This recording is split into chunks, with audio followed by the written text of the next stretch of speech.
നമസ്കാരം. മലയാളി വാർത്തയിലേക്ക് സ്വാഗതം. കണ്ണൂർ വളഞ്ഞ് പോലീസ് സേന, മുക്കിലും മൂലയിലും പരിശോധന. മുഖ്യമന്ത്രിയുടെ പിണറായി മുതൽ മണ്ഡലം ധർമ്മടം ഉൾപ്പെടെ ജില്ലയിലെ എല്ലാ കേന്ദ്രങ്ങളിലും ശക്തമായ പരിശോധന. ഹിറ്റ് ലിസ്റ്റിലുള്ള എല്ലാ ക്രിമിനലുകളെയും ചോദ്യം ചെയ്യും. സംശയാസ്പദമായ സ്ഥലങ്ങളിൽ പെട്രോളിംഗ് ശക്തമാക്കും. എന്നാൽ അപ്പോഴും പോലീസിന് കയറാൻ മുട്ടുവിറയ്ക്കുന്ന ചില പാർട്ടി ഗ്രാമങ്ങളുണ്ട്. ഇവിടെ പരിശോധന നടത്തുമോ എന്നതാണ് ചോദ്യം. ബോംബ് ഭീതി ഉടലെടുത്തതോടെ കണ്ണൂരിൽ വൻ ജാഗ്രത. സ്കൂളിൽ പോകുന്ന വഴിക്കോ കളിക്കാൻ പോകുമ്പോഴോ കുട്ടികളും പുറത്തിറങ്ങുന്ന മുതിർന്നവരും സ്റ്റീൽ പാത്രങ്ങൾ കണ്ടാൽ അതെടുക്കരുത്. ഇങ്ങനെ ഒരു വിചിത്ര ജാഗ്രതാ നിർദ്ദേശം പുറപ്പെടുവിക്കേണ്ട ഗതികേടിൽ ജില്ലയിലെ പോലീസ്.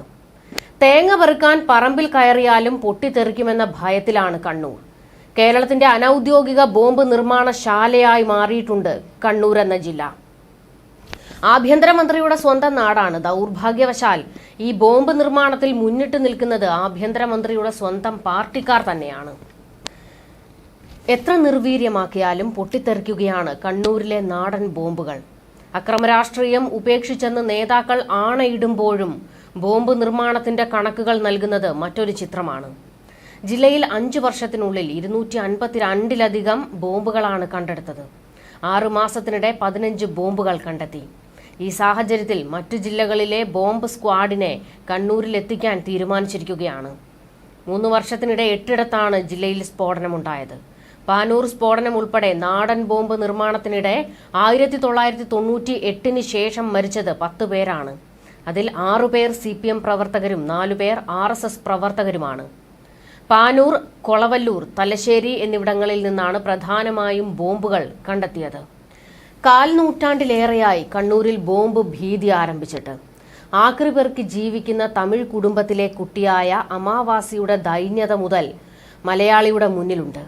1998 ബോംബ് പൊട്ടി അമാവാസി എന്ന തമിഴ് നാടോടി ബാലന്റെ ഇടത് കൈയും വലത് കണ്ണും തകർന്നത്. ആക്രിപെറുക്കി ജീവിച്ചു പോന്ന കാളിയമ്മയുടെ മകനായിരുന്നു അമാവാസി.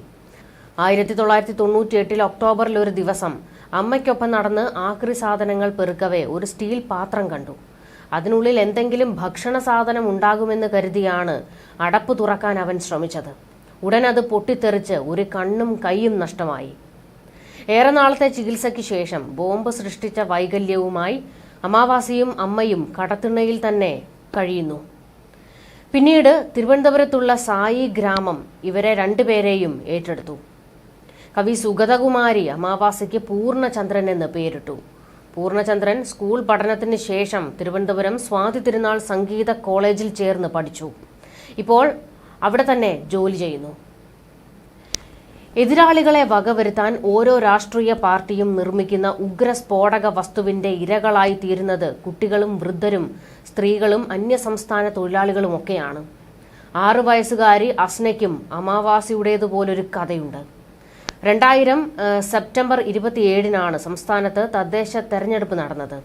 കണ്ണൂരിലും പരിസരങ്ങളിലും രാഷ്ട്രീയ പാർട്ടിക്കാർ പരസ്പരം ഏറ്റുമുട്ടി. ചെറുവഞ്ചേരി UP സ്കൂൾ ബൂത്തിൽ നിന്ന് BJP പ്രവർത്തകർ ബാലറ്റ് പെട്ടിയെടുത്ത് ഓടി.